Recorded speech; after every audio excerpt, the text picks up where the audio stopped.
The camera opens on a quiet suburban street.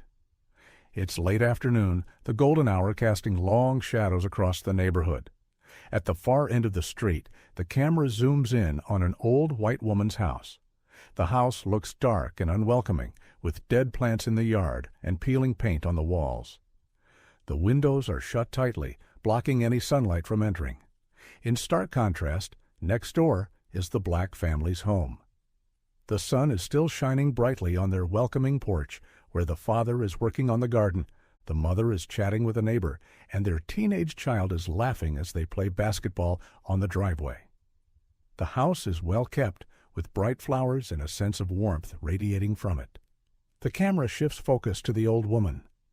Through the window of her darkened house, she watches the Black family from a distance. Her face is hard, her expression one of disgust and disdain. She mutters under her breath, eyes narrowed, as she sees the family laughing and playing together. The camera cuts back to the family. The father pauses, looking up at the sky, while the mother lovingly calls out to the child, who runs up to hug her. Their laughter is genuine and joyful. The contrast couldn't be more clear, the warmth of the Black family's life, filled with love and laughter, next to the cold isolation of the old woman's world. The camera zooms in on the old woman sitting in her living room, with the curtains partially drawn, peering out at the world around her. Her wrinkled face is a map of time, etched with years of bitterness and frustration.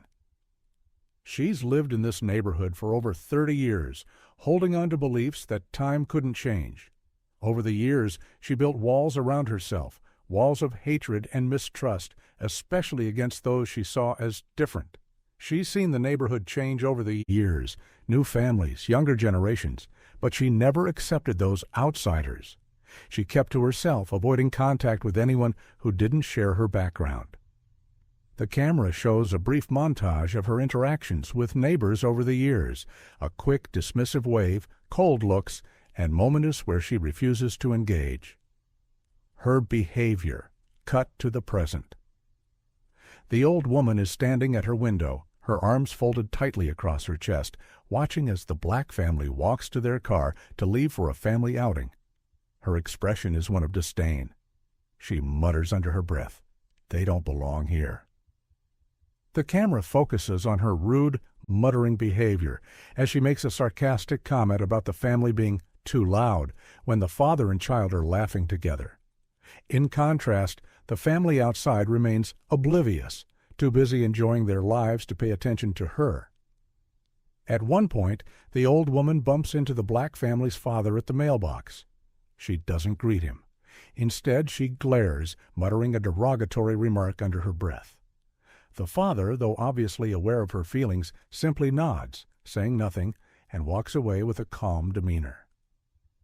The camera shifts to the Black family as they sit down for dinner in their cozy kitchen.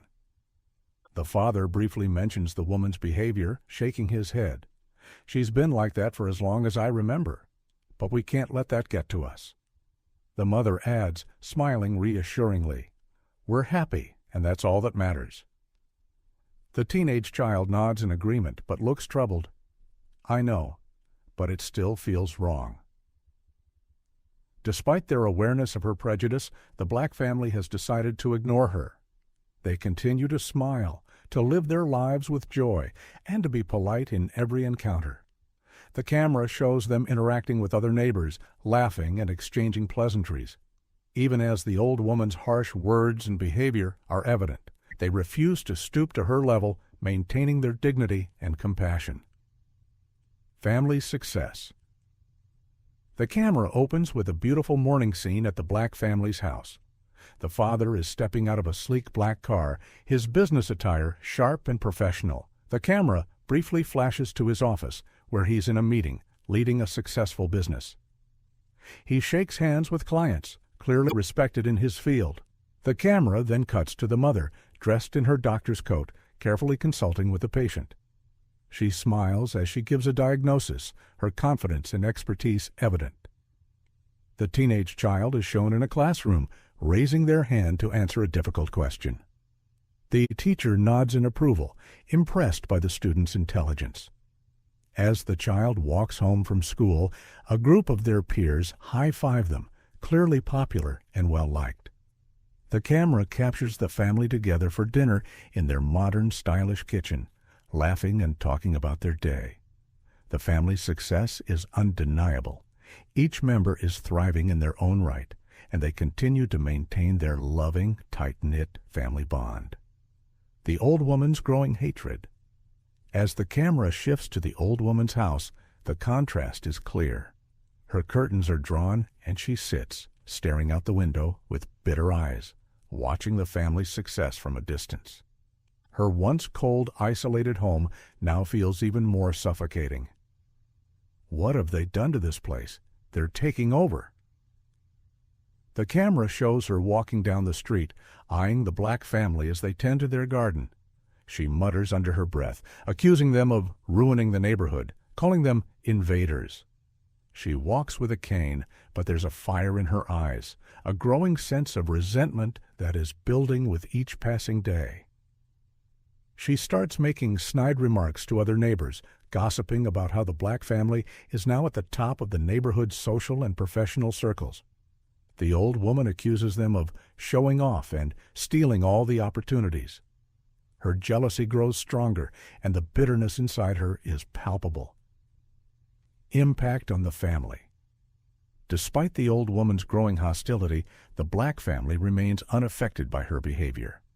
The camera shows the father laughing as he works in his garden, completely ignoring the old woman as she walks past him, muttering. The mother at work encounters a colleague who mentions the old woman's gossip. The mother responds with a calm smile. Let her say what she wants. We know who we are. The teenage child who overhears the old woman's rude comments at the mailbox simply shrugs and continues walking home with their friends, laughing and joking as if nothing happened. The camera emphasizes the family's strength.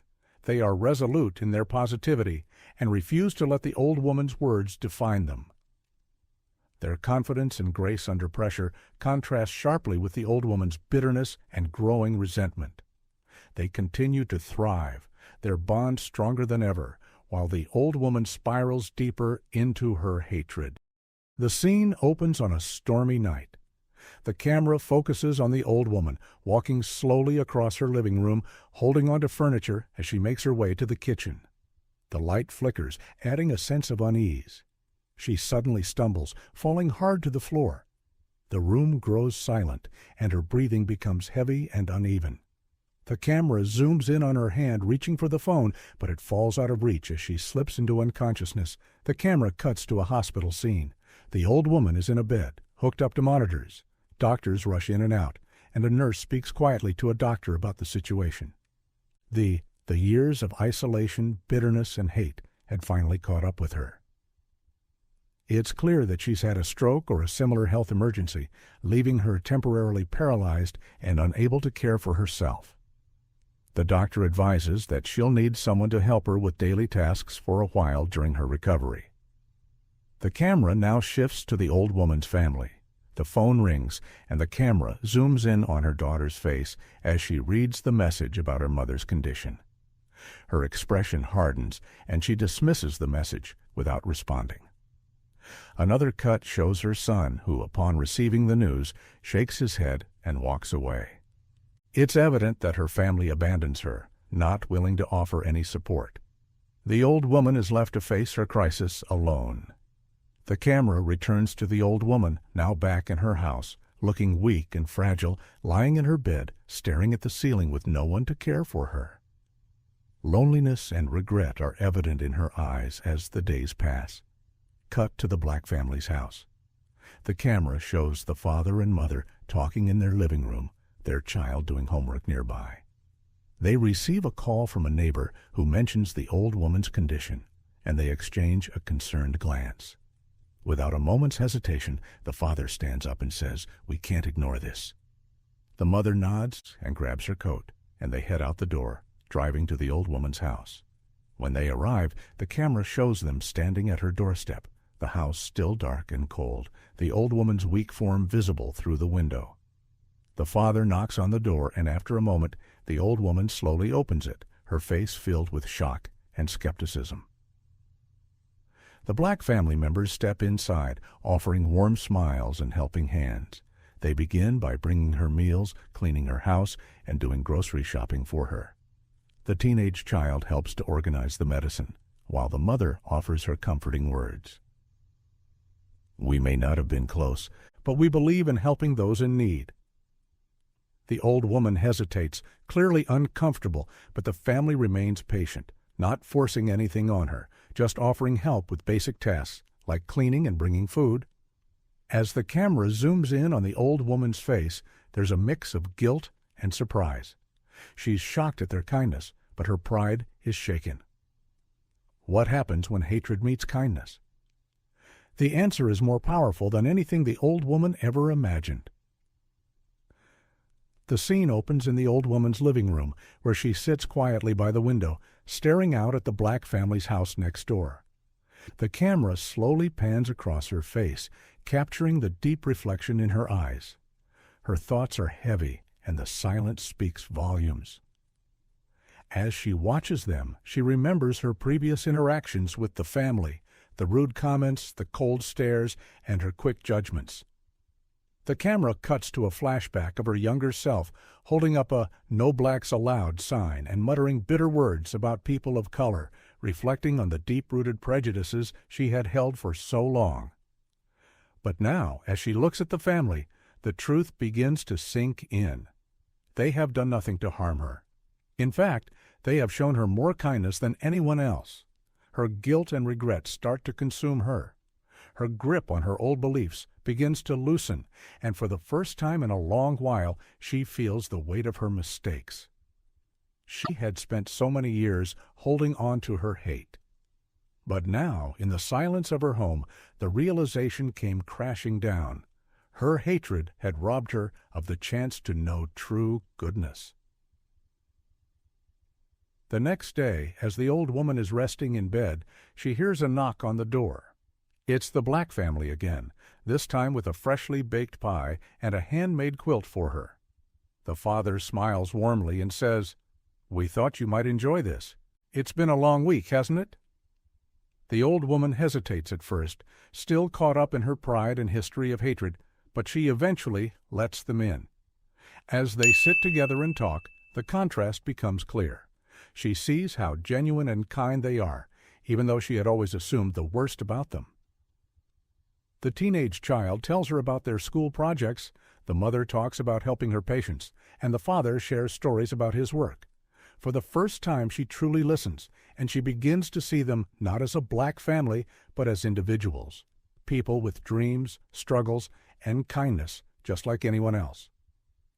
She's struck by their generosity and selflessness, especially since they're doing all this for someone who had never shown them the same.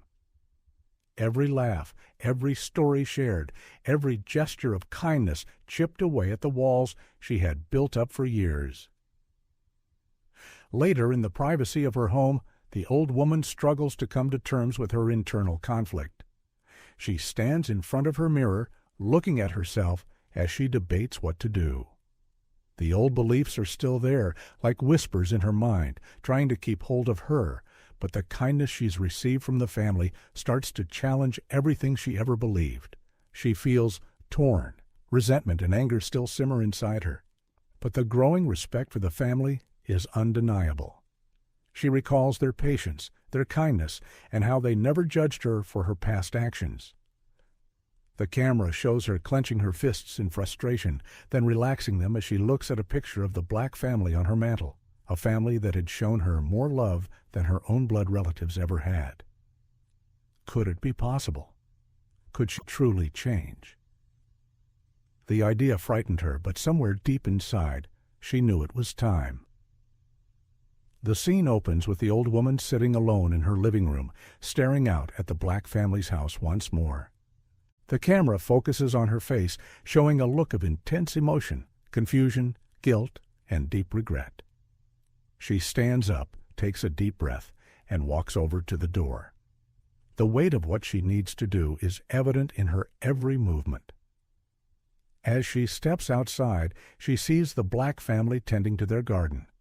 For a brief moment, she hesitates, her old beliefs pulling her back, but the kindness she's experienced pulling her forward. She approaches them, her voice trembling. I owe you an apology for everything, the way I treated you, the words I said. I was wrong. The camera lingers on the old woman as she chokes back tears, clearly overwhelmed by the emotion of the moment. She continues, I've spent my life holding on to hate, but I've seen how kind you are, how good you are, and I've been too blind to see it. Her apology is heartfelt, and the camera cuts to the faces of the Black family. They look at each other, clearly surprised, but not judgmental.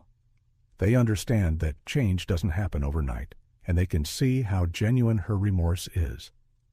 For so long, hate had held her captive. But in this moment she set herself free, embracing the courage to apologize and admit her wrongs. The father steps forward first, his voice calm but full of compassion. We understand. We've all been taught things that aren't true, and sometimes it takes a lifetime to unlearn them. But you don't need to ask for forgiveness. We've never held anything against you. Hatred doesn't have a place in our lives. The mother, standing beside him, nods and adds, What matters now is that you want to change. That's the only thing we care about. The teenage child smiles warmly, offering a hand to the woman. The gesture is gentle and forgiving, showing that they have truly embraced the idea of second chances. The woman hesitates at first, but then shakes the child's hand with tears in her eyes. Forgiveness, and it wasn't just something they offered, it was a choice to let go of the past and build something better. The final scene shows the old woman, now with a smile, sitting at the family's table, sharing a meal. The camera zooms out, showing the woman laughing with the family, their faces glowing with warmth and mutual respect. The atmosphere is filled with understanding and love, breaking down the walls that had once separated them. The woman speaks softly. I never imagined this, that I'd be sitting here with you, sharing this meal, learning from you, but I am. And I want to keep learning. I want to keep changing. As the camera pans out, the family and the old woman continue talking and laughing together, showing how their relationship is flourishing, free from the shackles of racism and hate. The new beginning symbolizes healing, growth, and unbreakable unity. Sometimes the most powerful change happens when we let go of the past and open our hearts to the possibilities of the future. The final scene opens with the old woman and the Black family gathered around a dinner table, sharing a meal together. Laughter fills the air, and the camera pans across their faces, showing the newfound warmth between them. The contrast from the cold, isolated house at the beginning is now clear. Where once there was division, there is now unity and love. As the camera zooms out, the woman is seen playfully teasing the teenage child about something, with the family laughing in response. The father and mother share a knowing look, a look of relief, of hope that the change they've wanted has finally begun. In the warmth of shared moments, the differences between them vanished, replaced with something more powerful. Understanding. Message. The camera transitions to a shot of the woman, sitting quietly for a moment, her gaze soft as she reflects on how much has changed. She looks over at the Black family, her face now full of contentment. It's clear that her life has transformed. Change is never easy, especially when it means confronting the deepest, most ingrained beliefs. But it is always possible. Even someone who has lived a lifetime of hatred can begin to heal, to grow, to learn. A soft instrumental melody plays in the background, symbolizing the healing that has taken place. As the camera pans out, showing the woman and the Black family standing together, their unity is undeniable. Compassion, kindness, and forgiveness. These are the tools that can heal even the deepest wounds caused by hate. This is the power of change, the power of kindness, and the power of second chances. The video ends with a hopeful, uplifting note, showing that even in the face of prejudice, people can change and form meaningful, supportive relationships, no matter their past.